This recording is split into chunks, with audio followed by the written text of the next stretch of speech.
house advantage. Gotcha.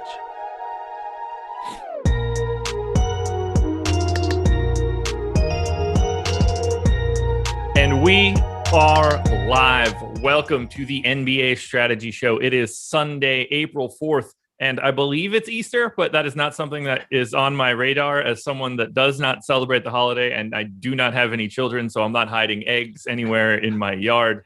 I am Josh. I'm joined by Ryan. We're here to talk a 4-game Sunday slate on Easter, and we're here to talk a little bit about our presenting sponsor, No House Advantage. But I think the best place that we can start right now is taking a look at a $100,000 lineup from you, actually. Rinpack taking it down last night. The NBA shoot around 300K guaranteed prize pool, 100K up top on DK.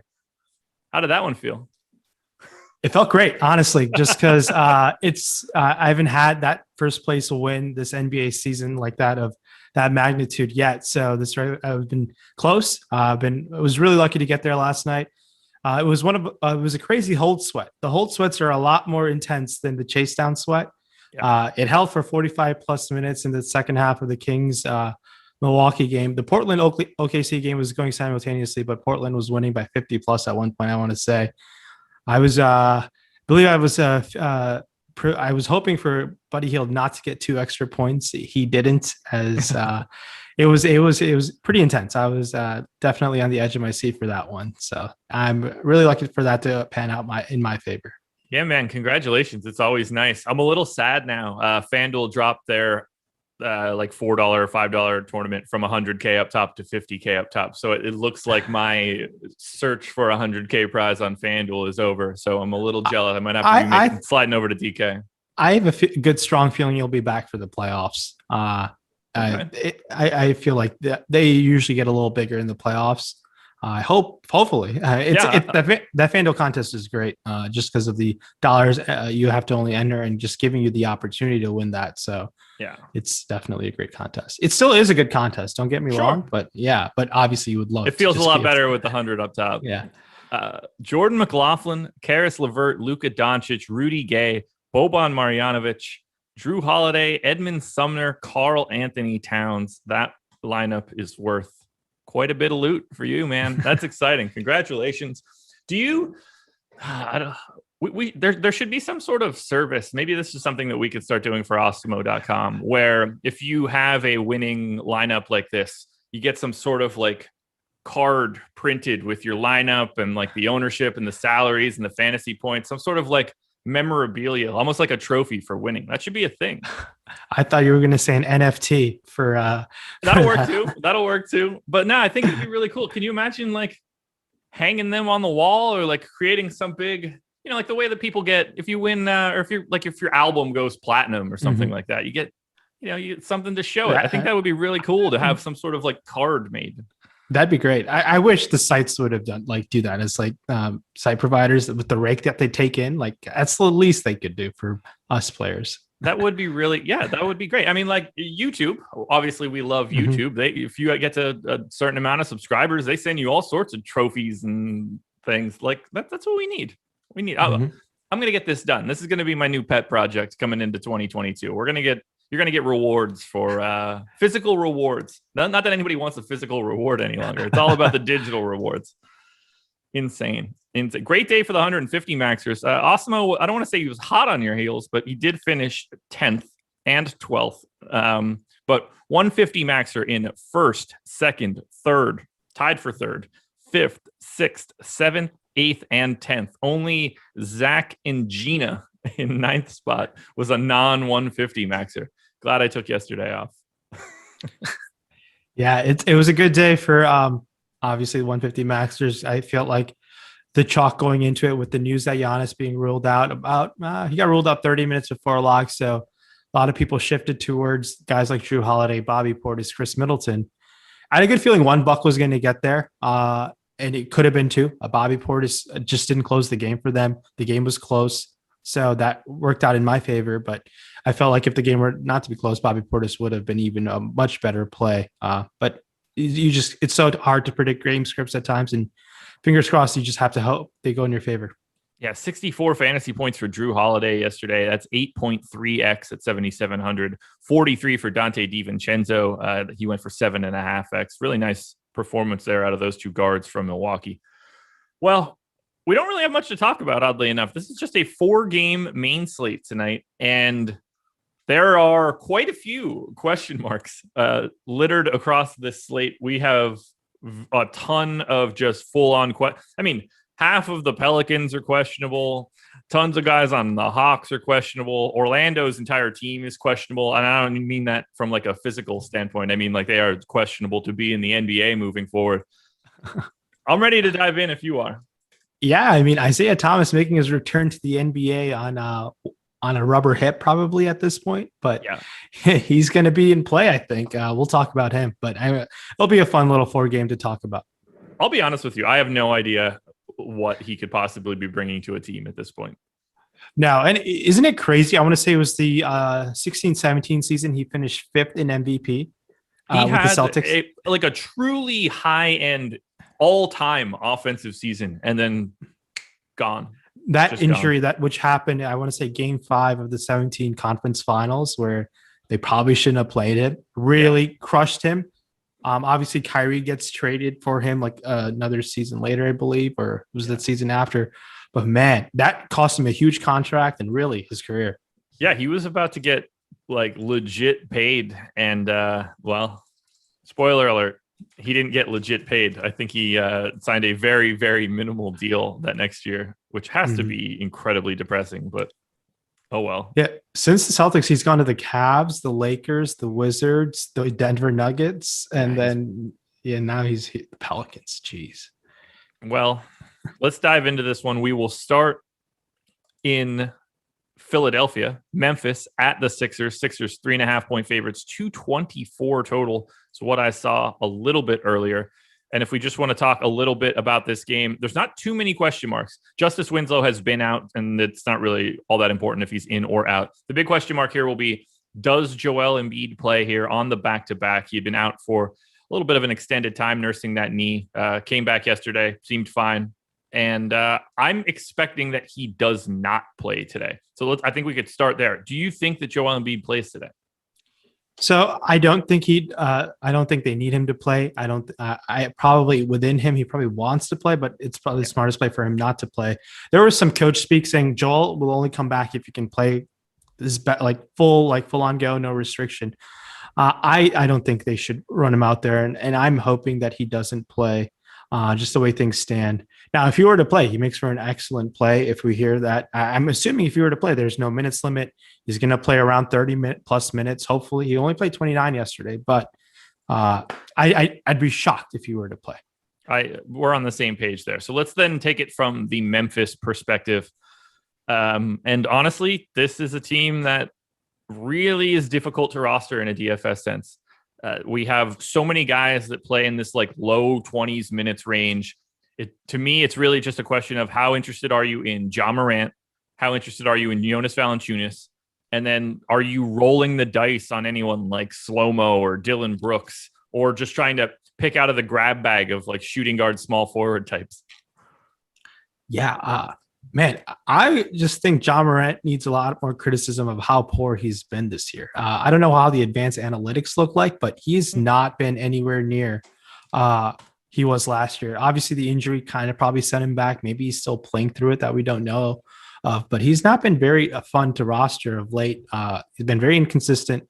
A matchup against Philly. Now, I expect Ben Simmons to lock him down pretty much, but at that price tag, Ja Morant could definitely put up an upside. In a 4-game slate, and especially on FanDuel, at that $6,800 price tag, I think you have to have him consideration in your player pool for sure. At $7,600 on DraftKings, I think he's a fine tournament option, but not that I'm very excited to roster. I think on the other side of things, if Embiid were to be out, paying up for a guy like Simmons or Harris make it a lot more sense to me. Yeah, when I just look through the numbers that I have here now, even projecting Ja just slightly north of a fantasy point per minute, he's 6,800 on FanDuel. I don't mind that value at all, but he hasn't been sort of what I thought he would be this year for DFS. You mentioned advanced analytics. He's actually grading out pretty well in some of the more like plus minus based stats. He's been worth 2.8 wins to the Grizzlies. Oh, okay. That's basically the same amount as Joe Val, and oddly enough, the same amount as Kyle Anderson. Kyle Anderson having a fantastic defensive year this year.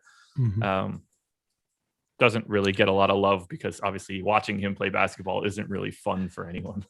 No, the true slow-mo in him really shows out during a game. Yeah, so I don't really have. It's a shame we only have 8 teams to talk about, but I don't really have all that much to say about Memphis. They're one of the most difficult teams to roster guys in DFS unless they have like 2 or 3 injuries. Yeah, I think speaking of slow-mo, 5,900. I know it's kind of sticker shock price tag for slow-mo. Has been good the last 2 times out. I wouldn't mind him on the FanDuel small forward position just because you're forced to roster 2. Yeah. And I think that's really about Morant and slow-mo for me on FanDuel. And Morant maybe on DraftKings. That's really about it. Okay, that works. Then let's switch over to Philly. And as I mentioned before, I think you and I are both going with the assumption that Joel Embiid will not be on the floor. And in those situations, things usually look a lot better for Ben Simmons and Tobias Harris. Although on this recent run of Joel Embiid being out, things did not look great for Ben Simmons. Ben Simmons, 1.03 FanDuel points per minute over his last 30 days. I, on the other hand, have him projected around 1.2 because that is traditionally how he has looked with Joel Embiid off the floor. So 7,500 for Ben Simmons on FanDuel, 8,900 for Ben Simmons on DraftKings, $1,400 price difference. Tobias Harris is $500 more expensive on DraftKings. That's a little bit more normal. I don't really know how to get away from Ben Simmons for 7,500 on FanDuel today. Oh, I completely agree with you. Ben Simmons, I've been chasing through the whole time as Embiid was out. Like, I was like, come on, put up a good game. There's like maybe one good game he put up in that whole stretch, it felt like.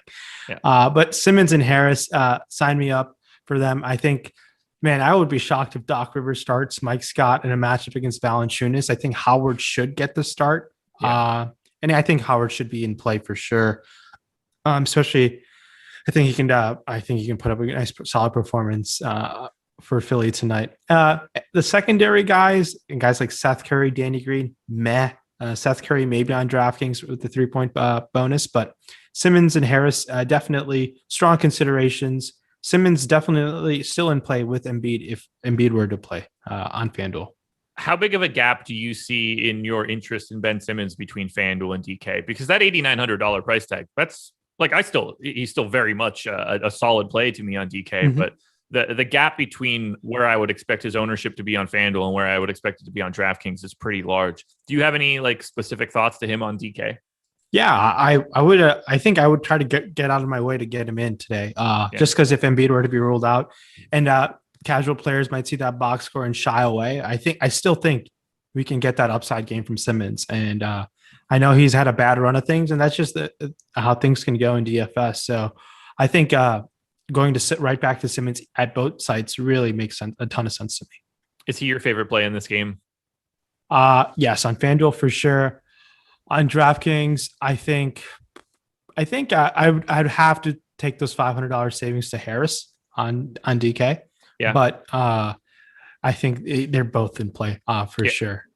Yeah, I don't have them separated by very much on DK, but I actually do have Tobias Harris projected slightly better at a better price tag. So I'd be more likely to get to Tobias Harris on DraftKings against in comparison to Ben Simmons. But on FanDuel, no brainer. Give me the $7,500 Ben Simmons. Is there anything else you want to touch on in this game? Anything you think that we've missed? Dwight Howard, $5,800 on FanDuel. Seems like a fine mid-tier option. You saving those $1,800 off of Valanciunas there, but yeah, those 3 guys on Philly for me stand out. That's really about it.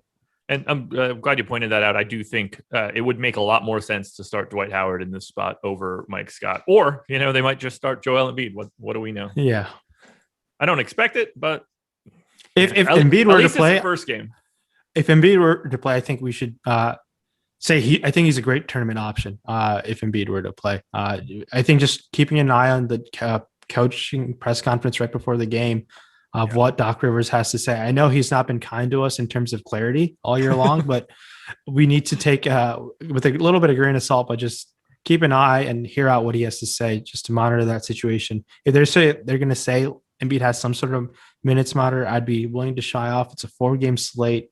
He could still be the highest scoring center on FanDuel, but I'd be a little cautious.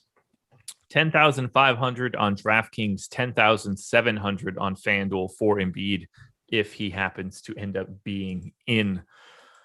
Now we can keep it moving. Move on over to game number 2, 7:30 start. Golden State Warriors at the Atlanta Hawks. This is where things start to get a little bit dicier, and we actually can talk about a few different things. So deep breath for me here. Lots of things to talk about. Steph Curry, probable. Draymond Green, questionable. Trae Young, questionable. Danilo Gallinari, questionable. DeAndre Hunter, out. John Collins, out. Cam Reddish, out. We can start on the Golden State side. What is your expectation for the health of Draymond Green today, or is it just a giant question mark for right now? So Draymond Green, obviously we dealt with that late scratch, sprained left finger on Friday. I just think that Steve Kerr was like, hey, let's just run a preseason.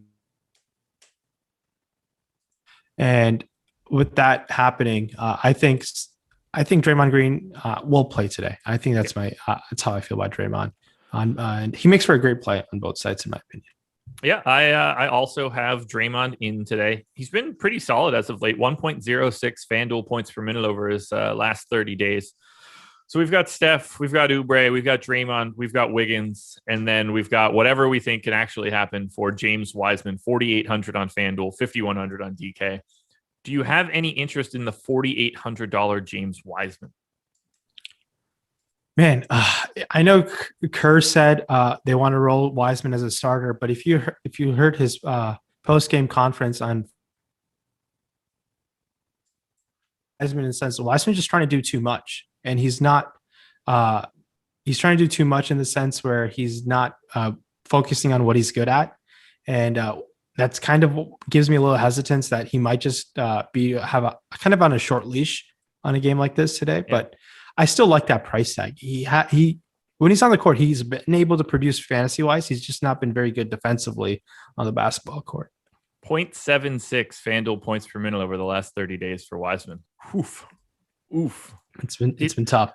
On a scale of 1 to 10, how much do you think the Golden State Warriors regret not taking LaMelo Ball? It's got to be up there, man. It's got to be at least like a 10.2 out of 10. It's like, how do they not? It's not even him. Like you could have even taken your chance on a guy like Halliburton. Like he's been really good. Obviously, LaMelo Ball I felt like he could have fit right in. The guy has been very, very good. It's a shame. No, I want to say that Golden State front office is sharp, but they have not been very good at drafting players. No, that's one thing that they don't get criticized enough for. Their draft process has been pretty bad. Well, to be fair, it's difficult to be a good drafter when you pick 29th and 30th every year. They did do pretty well when it was Steph, Clay, and Draymond coming in. I'll give them that, yeah. When you're drafting at the end of the first round or probably just the end of the second round, the Jordan Pooles and Damian Lees of the world may be a little bit more difficult. But yeah, I think they got to be at least a little bit. Look, here's the deal. Wiseman didn't play a ton of basketball over the past couple of years. The learning curve is going to be a little bit higher. So I don't want to just write him off immediately, but just seeing what LaMelo Ball brought to Charlotte, to think about how much more like marketable he would be playing for Golden State in comparison to Charlotte that's pretty staggering. No, I completely agree with you. And I know there's Jalen on why that they didn't get this. They didn't draft him second overall. Yeah. It must have been LeVar Ball. It had to have been. It's a shame if that was the reason. Safe bet there. Okay, so for the rest of Golden State, how are you feeling about Curry here? He is probable, missed a couple games as of late, but taking on an Atlanta team, taking on Trae Young, a guy that tries to do his best Steph Curry impression. I think Trae Young is one of the most overrated players in the league. That's my opinion on Trae Young. I like agree and disagree with you at the exact same time. It's really weird. Yeah, I don't like Trae Young. I would in this matchup, I'd be willing to find those extra $300 to spend up to Steph Curry especially on FanDuel. Take a look on DraftKings where you get the 3-point bonus. I think they're both really strong plays just because of how much volume I expect them to take on the offensive end and the usage end. They're expensive, $9,500 and $9,800 for Young and Curry respectively, but I think they're both in play.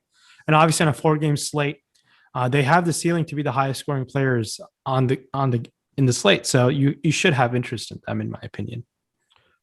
I'm happy to get to Curry. As of right now, I think that I would lean a little bit more towards Trae Young. But it is super, super close. I don't have them separated by all that much relative to salary. Steph, I have 0.9 of a point ahead of Trae Young on DK with a $300 price difference that may as well be the exact same projection for both guys. Is it an Oubre day? Is it a Wiggins day? Is there anybody else on the Golden State Warriors you could even rely on in a DFS contest? Yeah, there was a stretch of Wiggins with Curry. If you just like box score watch, he's been pretty good with Curry in those couple games. I know his price tag has gone up. I think, what is he? He's $8K over there on DraftKings. That might be the highest Wiggins has ever been priced in his career. 7,600 on FanDuel. I find tough tournament option with Curry being back. I don't expect those type of performances to maintain. Kelly Oubre on FanDuel, we have the roster 2 small forwards. I do like that 6K price tag. I think that's a pretty solid price tag on a 4-game slate. He could get you 40 fantasy points. I don't know how often he gets there, but I do think if he gets 40, you're going to need him on a 4-game slate. I have Oubre as my second favorite play from the Warriors on FanDuel, just behind Steph. So right now I have them going Steph, Oubre, Draymond, Wiggins. On DK, it's Steph, Draymond, Oubre, and then 8K for Wiggins. No matter how he's playing is a really tough thing to stomach when the team is at full strength. Yeah, I agree with you. And I think Draymond Green, we talked about him in the beginning part of when we talked about this game. Both sides, I think, is a solid play. We just know Draymond is better when Curry's on the court, just for all aspects, fantasy purposes, basketball purposes. He's just a much better player. Yeah, 6,500 on DraftKings to be $700 cheaper than he is on FanDuel. That's a really nice price on DK. Do you have anything else you want to touch on from the Golden State side? Golden State side of things, no. It's on FanDuel, Curry, Oubre, Draymond. And just on DraftKings, it's just Draymond for me over there on DraftKings, but we'll be trying to at least match the field with Curry and Young. Expectations for Atlanta on the 2 questionable guys. That would be Trae Young and Gallo. Obviously, we've talked at least a little bit, in an ancillary fashion about Trae Young. So I'm guessing that we both think that he is going to be in, but what is your thoughts on Danilo Gallinari for today? I'd expect both of those guys to play. There was a double overtime game on Thursday night and a back-to-back on Friday. And Nate McMillan said they were going to rest some guys. And so they didn't play. And I expect them to be fully and ready to go, all hands on deck for this Golden State matchup. Okay, so if they are running everybody that could possibly be in, we've got Clint Capella at 9K on FanDuel, 8,800 on DraftKings. He has been phenomenal as of late, 1.4 fantasy points per minute over the last 30 days. That's exactly where I have him projected. He actually has the highest per minute rates of anyone in this game. Then Trae Young at 8,700 on FanDuel, all the way up at 9,500 on DK. To me, they are the clear 2 standout options, and I prefer Capella to Trae Young, but I'm curious your thoughts on both. Yeah, Capella is going on one of those runs that he did, I want to say in January, mid-January. It was a very, very strong run, and now a really strong matchup against this Golden State front court where I think Capella can gobble up as many rebounds he wants. And I think it's a very solid pay-up option, honestly. I know we haven't seen this in a couple months from him, but there's no Collins there. I think Capella makes for a fine spend-up option. And it could be your highest scoring center on FanDuel today. We'll see. I mean, obviously, there's a guy like Vooch and play and Christian Wood and Nikola Jokic, but Capella has shown this upside in a matchup against Golden State. I'm very excited for, and I think he might be my favorite Hawk, honestly, on both sides. Do you like anybody outside of Capella and Trae Young? We saw Bogdan Bogdanovic, which this is truly crazy. He was 4K on FanDuel or 4,200, one of the two, less than a week ago. He is 7,200 on FanDuel today, 6,600 on DraftKings. And I think you can still kind of get to him a little bit, even at that price. How do you feel about Bogdanovic? And is there anybody else you're looking at for Atlanta today? So Bogdanovic is one of my favorite players in the league. I really enjoyed watching. I really didn't want him to go to Hawks because I just feel like they have a lot of like clones of the same type of player. Sure. And I wanted him to really put on like be like the lead dog somewhere, like on a bad team, and really show out. Just because I think he's a really good basketball player. I think a lot of bias in me, but I think he's definitely still in play. And I think McMillan likes him more than Lloyd Pierce does. Obviously, Bogdanovic had an injury that kind of resulted early in the year. Now I think he's fully going, and I think he's really rolling. He's playing really good basketball of late. Yeah. He has been fantastic. I unloaded on him for those like 2 or 3 days where he was getting minutes and was still in the 4Ks, and now it's really a lot of sticker shock for the extra $3,000 price tag. But he's getting the minutes now. Something that I thought he should have been doing for a while. It looks like they're going to potentially be limiting Kevin Huerter a little bit more, which surprised me. Do you think that Lou Will gets enough minutes to matter today? Man, Lou Will was obviously really good Friday night when there was a depleted Hawks team. I think I don't know what's his ownership coming in at right now. Do we even have it? I don't know if we do. Oh, we do. We got it 8 minutes ago. Excellent. Oh wow.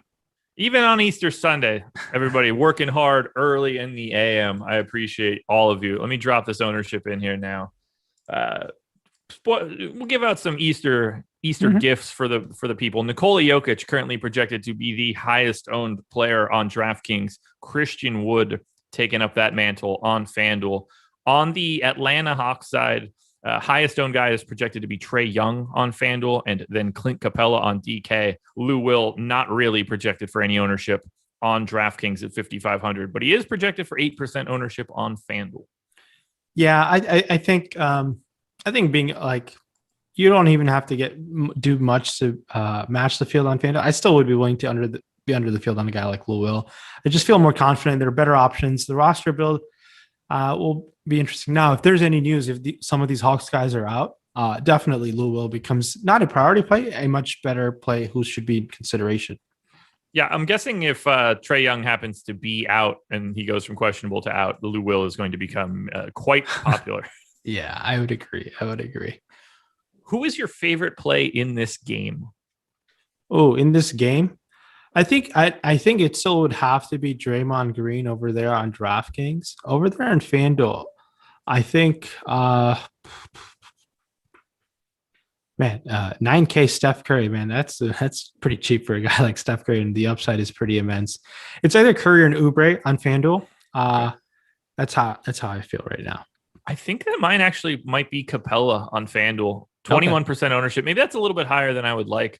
The balance between Trae and Steph on FanDuel. So we have Trae Young projected for 31% ownership, Steph at 39.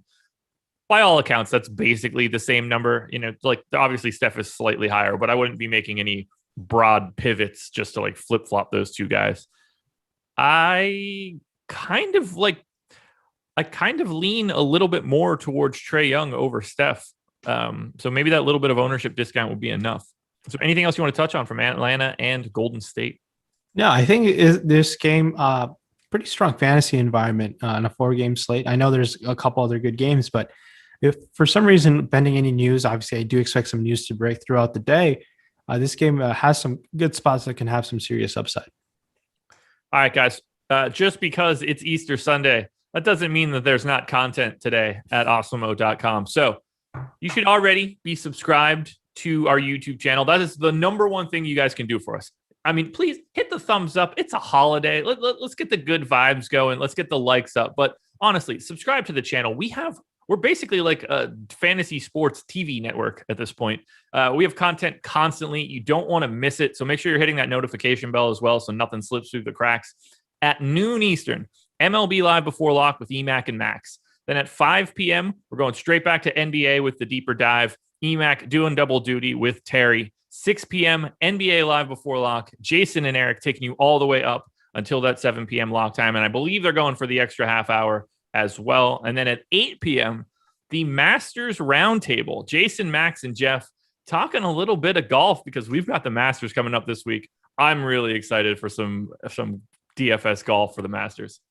I'll break some news. Stay tuned. Later this afternoon, we are giving a BOGO buy one get one free Awesemo Plus PGA month subscription. So stay tuned on all platforms on the site. So that's a very exciting promo that we're running. Make sure to take advantage of it for an exciting Masters week. It's nice. The Masters obviously was played in November last year, so it's going to be played in April. It'll be fun. It's always a fun event to look forward to. And oh wow, Cameron Tringale shot +1 yesterday. That's really a bit of a bummer. Cameron Tringale was my outright pick in our betting video. He was sitting in the lead after 36 holes, but he's in 4th right now. So fingers crossed for a little Cam Tringale run today to potentially win a tournament and make me look a little bit smarter. Outright odds? I want to say that he was 35 to 1, 38 to 1, something in that neighborhood. So fingers crossed, you're in 4th. He's one of the few people that actually has a shot today. But that is our schedule for today. And keep your eyes peeled for the BOGO deal that we've got coming up. What else do I want to touch on right now? No giveaways. Oh, obviously, we got to touch on a little bit of a promo. Starting 9, STARTING, and the number 9. It's baseball time, everybody. You can get 9 days of Awesemo Plus MLB's package for just $9. You cannot beat that. That's player projections, ownership projections, top stack tool, lineup builder. You get access to Slack. That's not the limit of everything that we have behind the paywall for our baseball product. The stuff that Alex has put out for baseball has completely changed the way I play MLB DFS. Flying blind prior to coming to Awesemo was pretty much what I was doing, just blindly playing stacks that graded out well. Now to be able to see, this stack is 15% likely to be in the winning stack today, and they're projected for 5% aggregate ownership. I'm unloading on teams like that. Seeing it presented in that way, massive for baseball. I love our product, and you can get it for $9. That's really a pretty reasonable ask to get in the door with $9 for 9 days. And if you like it after that, stick around. It's going to be good for you, I promise. Oh, for sure. It was a fun opening day. Obviously, NBA and MLB overlapping. It's tough to be able to manage them both efficiently, but the data, Alex is going to be releasing a new tool very soon for the Boom Bust tool for MLB edition. A huge favorite in the NBA side of things. Very excited to see how that's going to turn out on the baseball side. Absolutely. We'll keep this moving on to game number 3. And your guess is as good as mine how we're even going to be able to do this one. New Orleans Pelicans at the Houston Rockets. Pels are 4.5-point favorites, but honestly, this line could be pretty much anything given the day. So Lonzo Ball, questionable. Brandon Ingram, questionable. Zion Williamson, questionable. Steven Adams, probable. Kira Lewis, doubtful. Josh Hart, out. And for the Rockets, John Wall is out. What's your assumption? Who's playing today for the Pelicans? Look into your crystal ball. What do we got? This one is I truly think these guys are actually truly questionable. While I had a lean on the other guys leading up to this game, this one my guess is as good as yours. The news in this game will be a huge decision factor to the slate. The only thing I can really say with confidence is Kira Lewis is not going to play, and now my only thing is they signed another point guard in Isaiah Thomas. I'm thinking this Lonzo Ball thing might be a little more more likely that he doesn't play to have some insurance in terms of another point guard on the roster. But if Lonzo Ball doesn't play and Kira Lewis doesn't play, obviously Nickeil Alexander-Walker, Eric Bledsoe are still there. Yep. Isaiah Thomas is going to get some run. He's going to get some burn. Yeah, he kind of has to, I think, which is They don't have any other guards. Everybody else on this team is a big man. Jackson Hayes, Willie Hernan-Gomez, James Johnson, Najee Marshall, Wenyen Gabriel, Will Magny. Like all of these guys are small forward or bigger guys. So you're going to see a ton of minutes for Nickeil Alexander-Walker and Eric Bledsoe if they happen to be in, and they'll try to figure out what they can dust off for Isaiah Thomas.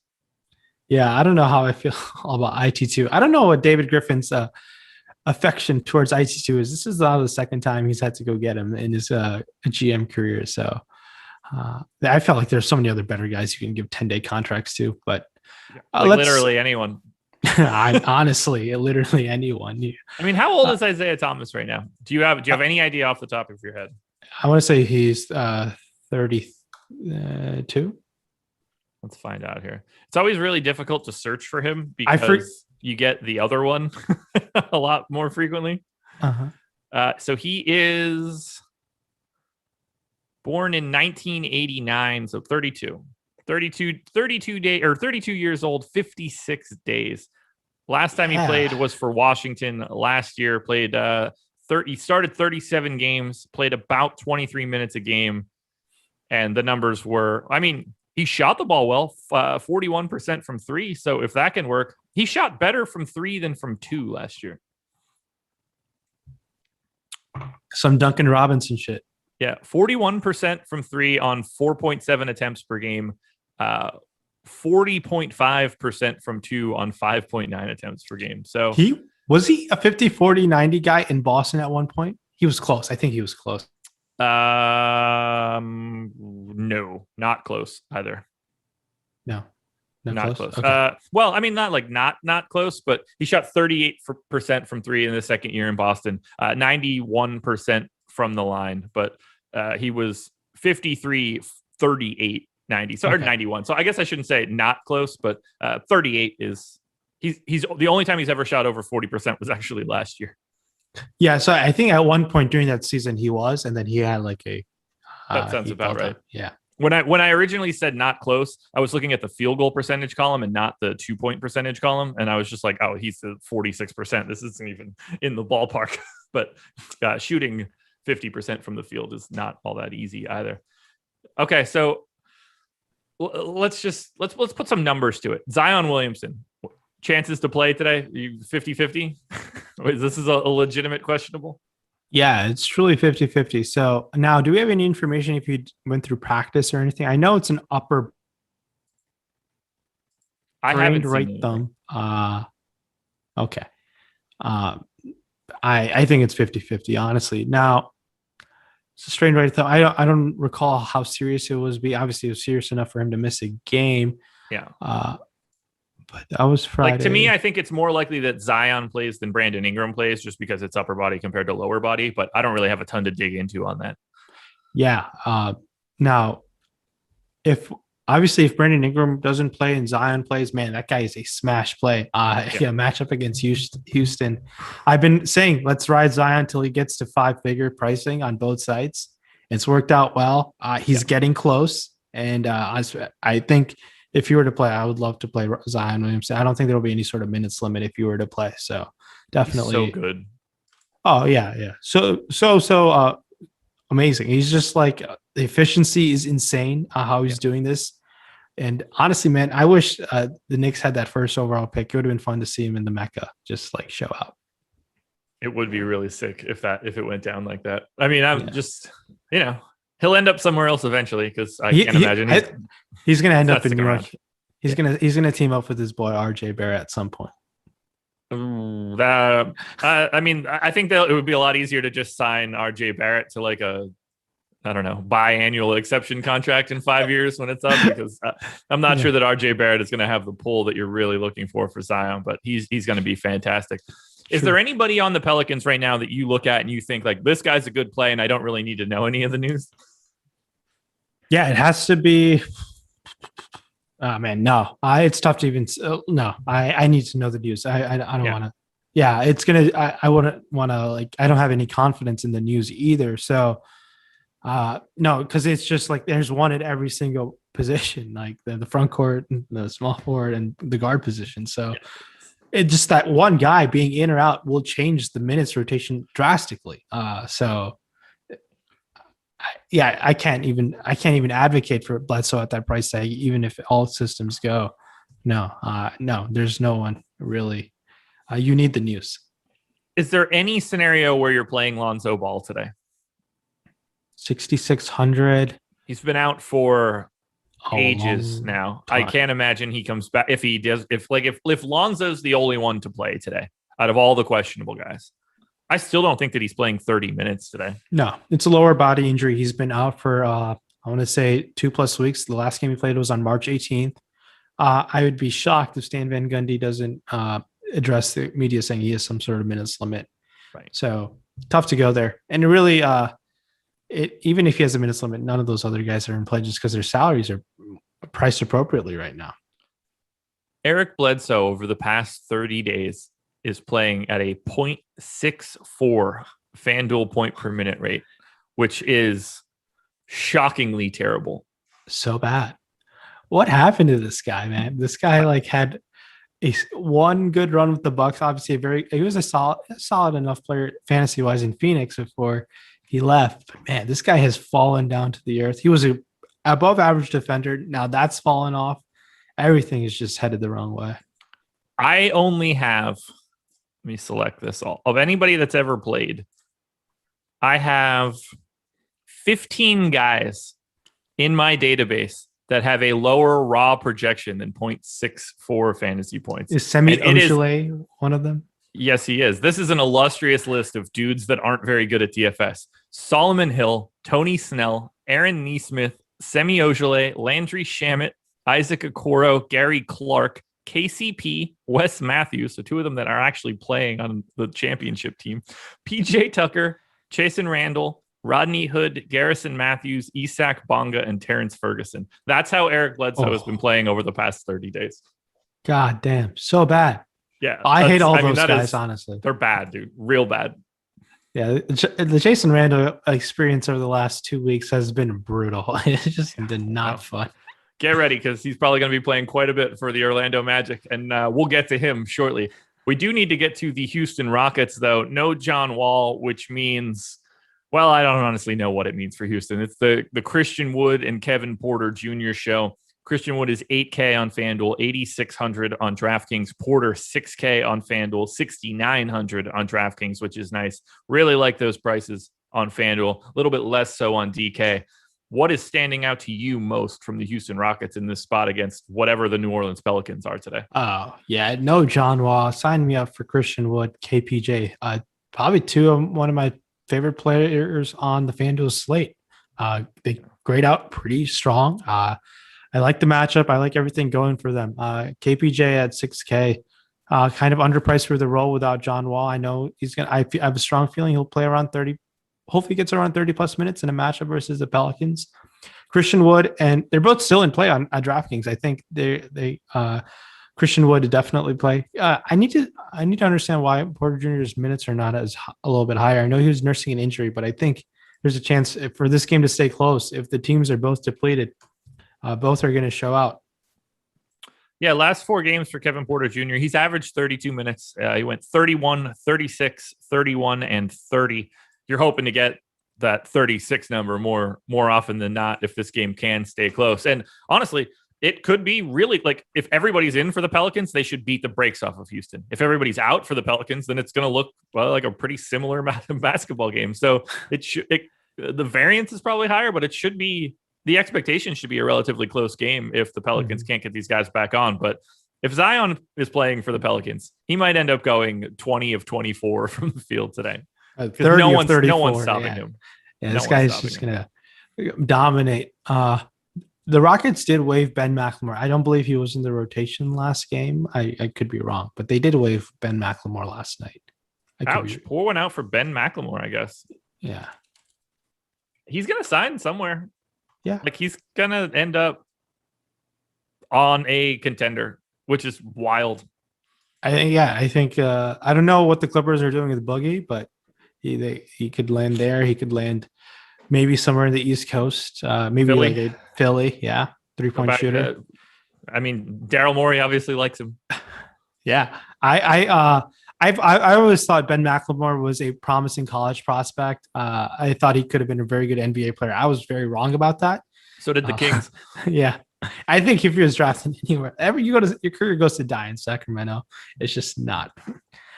There's no one thriving out there except De'Aaron Fox has been very good of late, but that's it's not the best management structure in Sacramento. Oddly enough, Vivek Ranadive and previously Vlade, not all that great at building out a team. Maybe that'll look a little bit different now under new management. I mean, obviously Vivek is still there, but he's just living his best life, ruining basketball teams.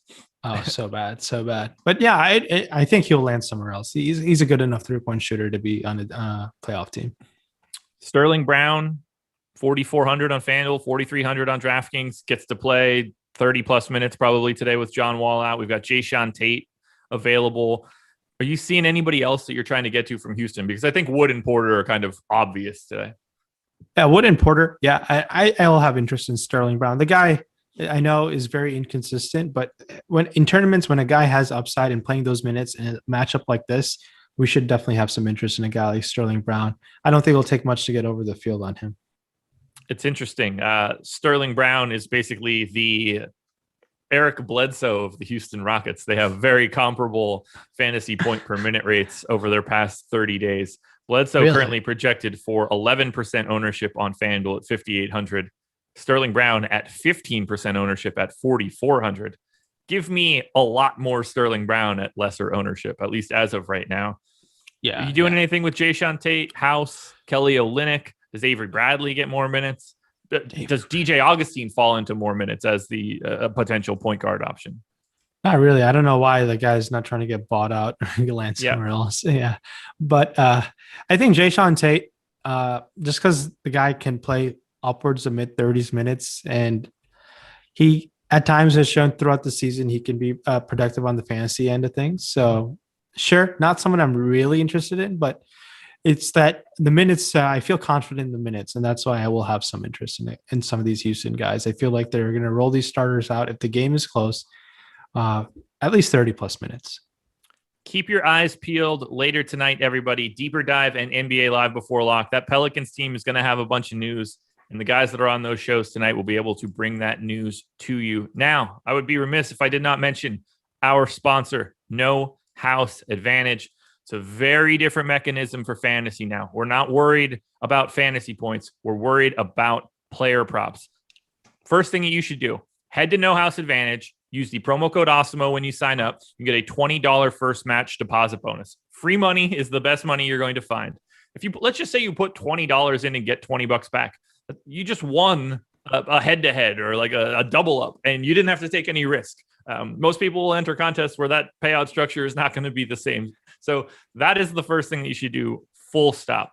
We have amazing No House Advantage tools on the website.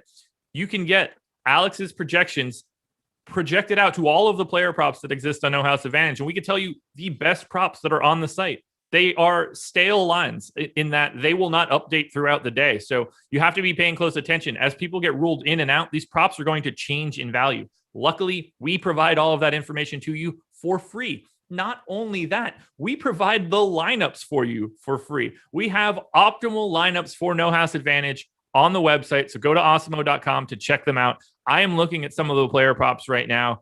It's a bleak night in terms of basketball. I'm looking right now at an early slate. So I want to grab the full slate props.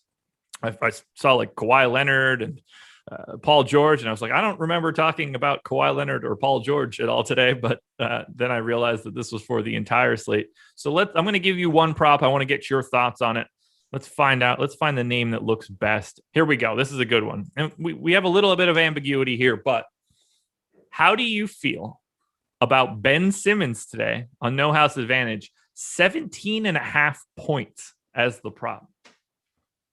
It's a good line. I want to say it's a good line, but I've been waiting for Ben Simmons to show out. You're going to have to bet on you don't have to bet on Embiid because the lines don't change, and that's the luxury of No House Advantage. I'm willing to go over on that. Okay.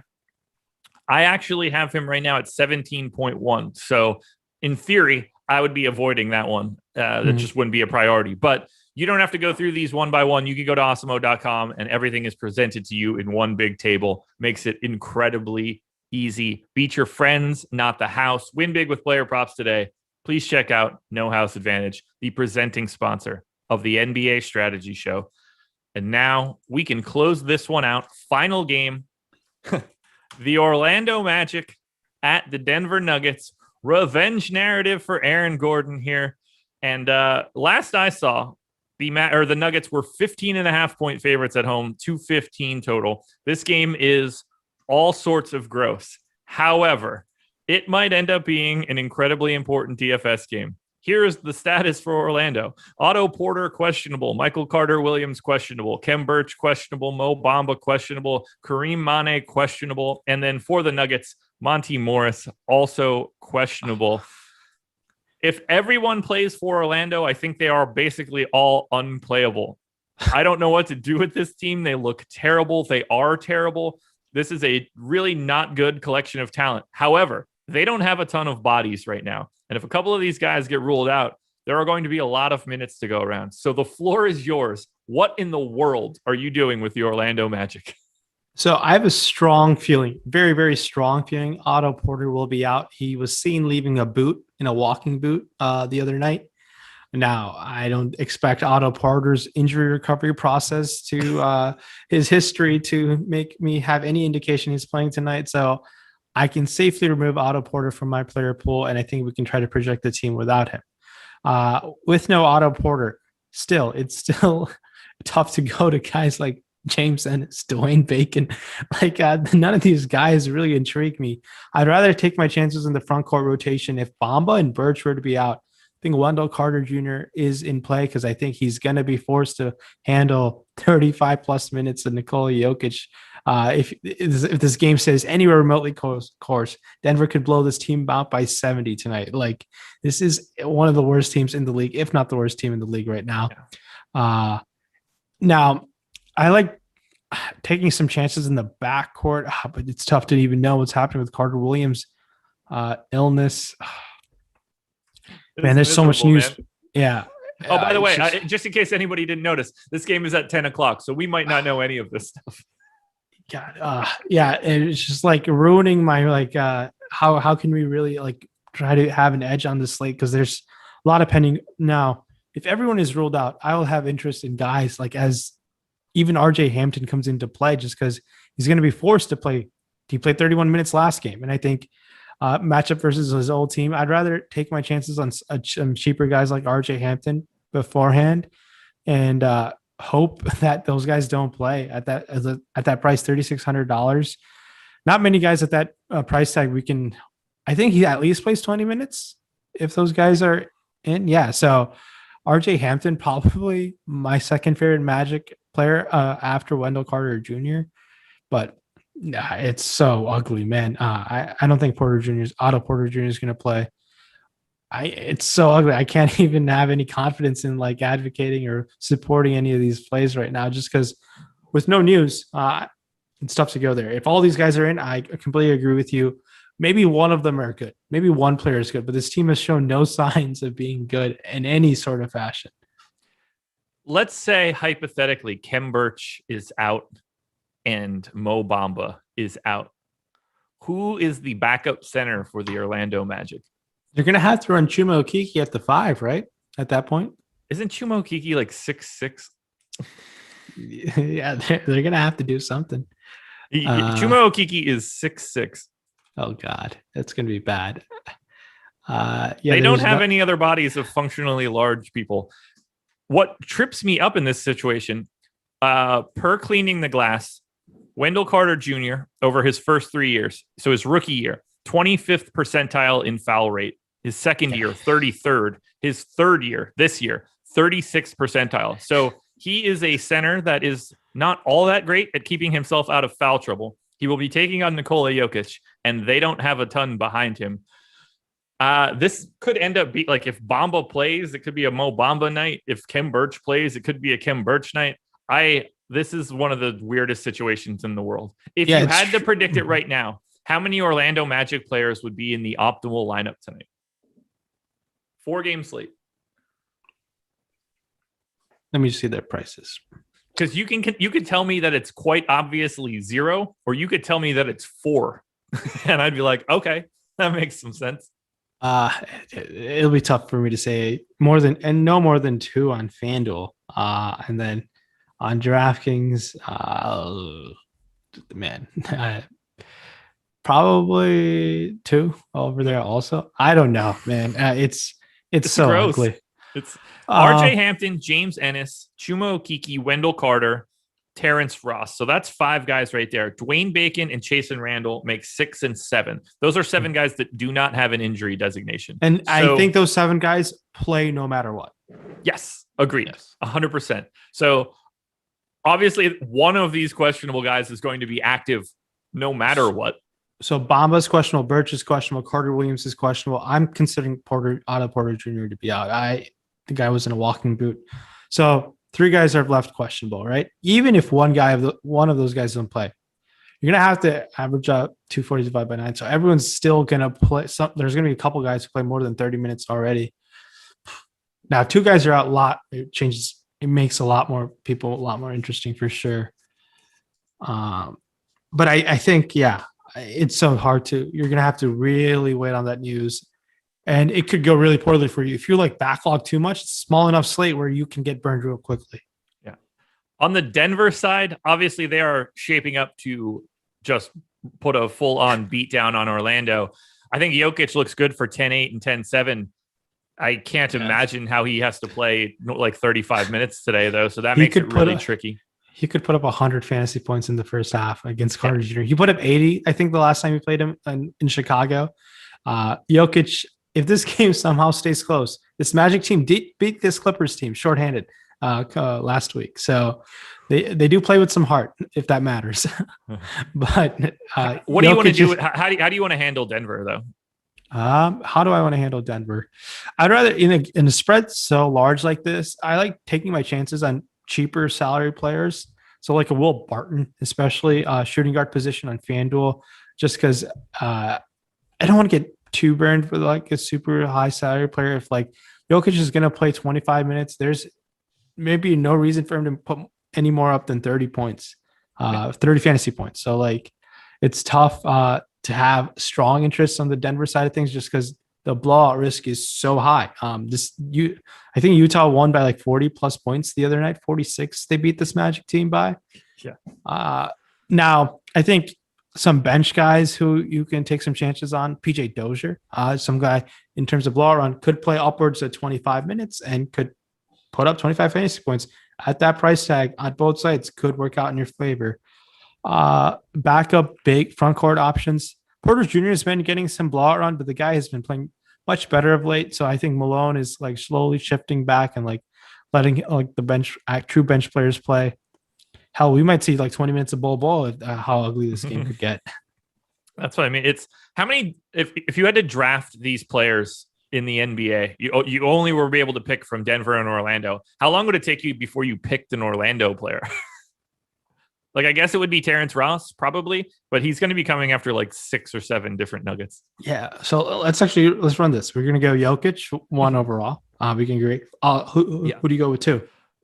I mean, I think Jokic, Murray, Porter, and Aaron Gordon are unquestionably getting taken before you get to anybody from Orlando.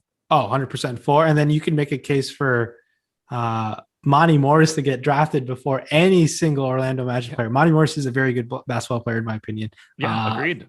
And Will Barton and Terrence Ross are very similar players, in my opinion. There's not a young prospect on Orlando I'm too excited for.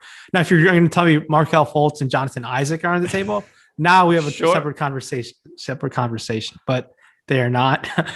But no, not so much. Bad. Any final thoughts on this game? It's a tough one to break down because of the status on Orlando and even in the previous game, the status for the Pelicans. News for this game. Could change the slate in a hurry. I don't know how to even project your lineups and like backlog your lineups because there's not another game that starts at 10. Fingers crossed you get this news before this 9:00 game. So you have 50% of the games of lineup flexibility. And late swap will be huge yet again on this NBA Sunday night. Well, guys, that will do it. 11 a.m. on the dot. 4 games up, 4 games down. Please go and hit the like button, subscribe to the channel, hit the notification bell, and enjoy your Sunday. Enjoy your Easter. If that is something that you enjoy, please enjoy it. Any big plans for you tonight? Anything going on? Or are you just waiting patiently for Pelicans and Magic news for the rest of the day? And it's sunny out here in Michigan. We don't get the sun much in the spring here, so I'll try to enjoy some sun. And then I look forward to some NBA news later in the night. But I just want to say thanks so much for tuning in, guys. Enjoy your Sunday and good luck. There we go, everybody. Thank you. Good luck. Enjoy everything. We're out of here. I'll see you guys again bright and early for the Process Show tomorrow morning.